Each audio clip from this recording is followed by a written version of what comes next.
नमस्कार, times of Swaraj में आप सबों का स्वागत है और मैं हूं संतोष सिंह। और आज हम टाइम्स ऑफ स्वराज में बात कर रहे हैं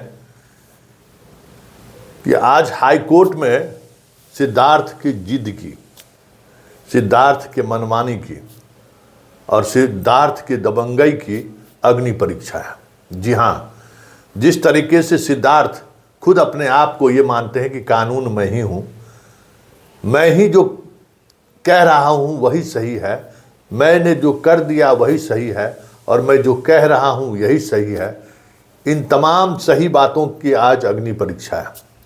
हालांकि दो मामले में ये औंधे मुंह हाई कोर्ट में गिर चुके हैं और वो दोनों मुद्दा सक्षमता से जुड़ा हुआ था।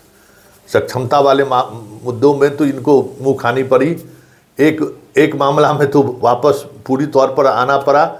सक्षमता वाले में जो पिटिशनर हैं उनको राहत मिल ही गई है और बाकी जो 8,000 के करीब और शिक्षक हैं वो भी उस राहत को पाने के लिए पिटिशनर के रूप में हाई कोर्ट में फाइल करने का सिलसिला जारी है। और ये तीसरा मुद्दा है, मसला है। हालांकि इसको लेकर बड़ी बड़ी बातें कही जा रही थी कि ये मेंटेबल है ही नहीं, सुनवाई के लिए लिस्टिंग हो ही नहीं सकता है, पहले ही दिन ये खारिज हो जाएगी। क्या बड़ी बड़ी बातें, इस केस में कुछ नहीं रखा हुआ है। हम बात प्रधान शिक्षक के जिला आवंटन को लेकर कर रहे हैं। मैंने वो सवाल खड़ा किया था कि आप प्रतिभावान शिक्षकों को आप इस तरीके से डिवार नहीं कर सकते हैं।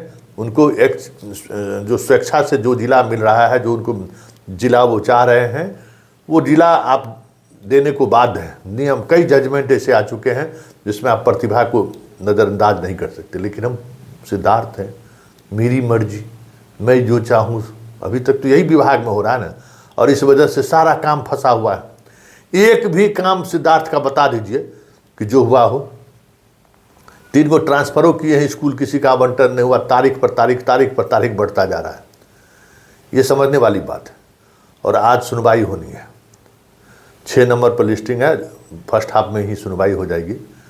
और जो स्थिति है, जिस तरीके से पीके शाही बार बार शिक्षा विभाग को वार्न कर रहे हैं कि आप लोग बेवजह जो है कोर्ट के सामने हम लोगों को जलील होना पड़ रहा है आप लोगों की वजह से, आप लोगों की मनमर्जी की वजह से।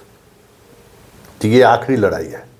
अगर इसमें सिद्धार्थ गए तो फिर दोबारा चेहरा दिखाने लायक नहीं रहेंगे, क्योंकि ये बिग शॉट होगा।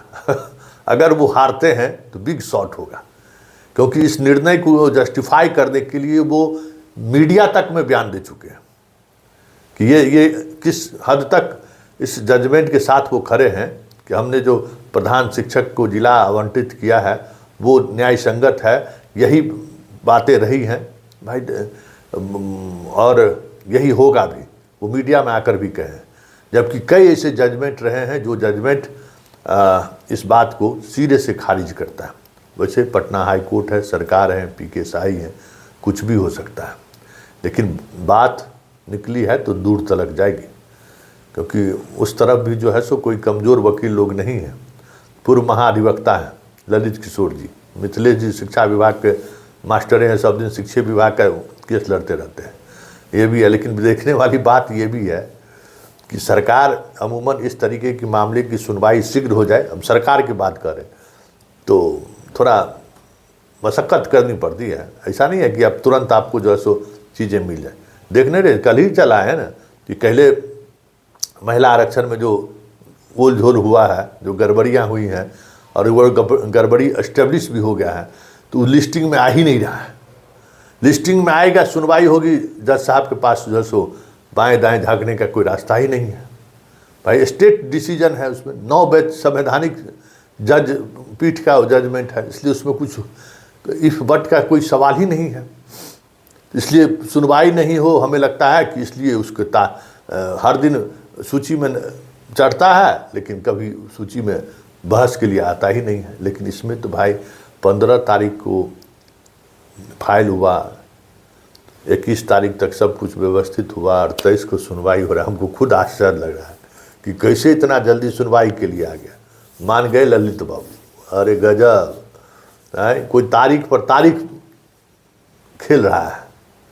और आप जो है सो 1 सप्ताह के अंदर में जो है सो किला फतह कर दिए।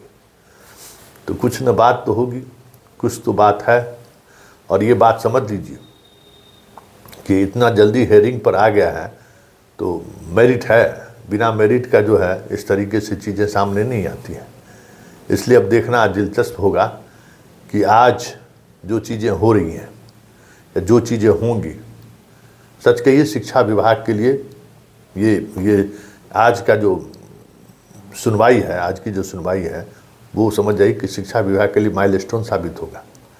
क्योंकि अगर सिद्धार्थ के पक्ष में फैसला हुआ तो सिद्धार्थ फिर न्याय के साथ खड़े हैं, माना जाएगा कि सिद्धार्थ ने जो है सो जो भी किया है वो सही किया है।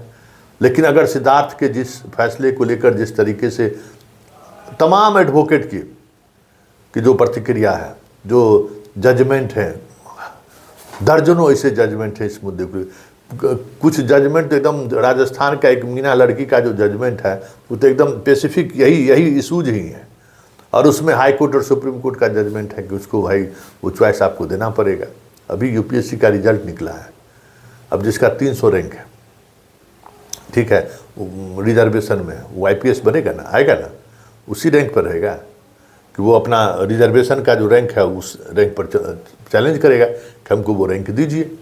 इसका मतलब थोड़ी है कि जो नीचे वाला जो है वो ह्यूमिलिएट हो जाएगा, बाहर हो जाएगा। वो तो कई जजमेंट में है। यूपीएससी का रिजल्ट निकला है ना, देखिएगा, पिछड़ा अति पिछड़ा जो भी दलित हैं या रिजर्वेशन कैटेगरी वाले हैं उनको देख लीजिएगा कि रिजर्वेशन का जो ठीक है वो जिस कोटे पर हो, अगर जनरल में अगर उनका वो रैंक है तो रिजर्वेशन कैटेगरी में वो ऊपर आएंगे और ऊपर उनको उनका लाभ दिया जाएगा, चाहे वो जिस पद के लिए एलिजिबल हो। तो इसलिए ये कोई ऐसा नहीं है कि किसी के जानकारी में नहीं है, हर किसी के जानकारी में है ये बात। कई मुद्दों पर, मसले पर इस पर जजमेंट आ चुका है, फिर भी सिद्धार्थ कानून को अपने अनुसार परिभाषित कर रहे हैं। और अपने अनुसार जब परिभाषित कर रहे हैं तो कुछ तो बात होगी, कुछ तो है, क्या कहेंगे आप इसको। इसलिए आज हमें भी इंतज़ार रहेगा हाई कोर्ट के उस ऑब्जर्वेशन का, क्योंकि हमें लगता है कि पहले दिन ही कुछ न कुछ ऑब्जर्वेशन तो हाई कोर्ट का सामने आ ही जाएगा। वो एक प्रक्रिया है, सरकार को जवाब देने का समय मिलेगा, सरकार 2 हफ्ता 3 हफ्ता का समय मिलेगा उसको जवाब देने के लिए। लेकिन तत्कालिक तौर पर जो मेरिट हमें दिख रहा है और जिस तरीके से सुप्रीम कोर्ट के जजमेंट को नज़रअंदाज करने की कोशिश कार्यपालिका के द्वारा की गई है, हमें नहीं लगता है कि आज पिटिशनर को राहत देने से कोर्ट बचेगी। आज ही बहुत बड़ी राहत मिल जाए तो कोई बड़ी बात नहीं है। लेकिन चलिए, हमारा भी ध्यान हाई कोर्ट की तरफ ही है। आज तो दिल्ली में भी है और पटना में भी है, दोनों तरफ सरकार का साख दांव पर है। देखिए होता है क्या।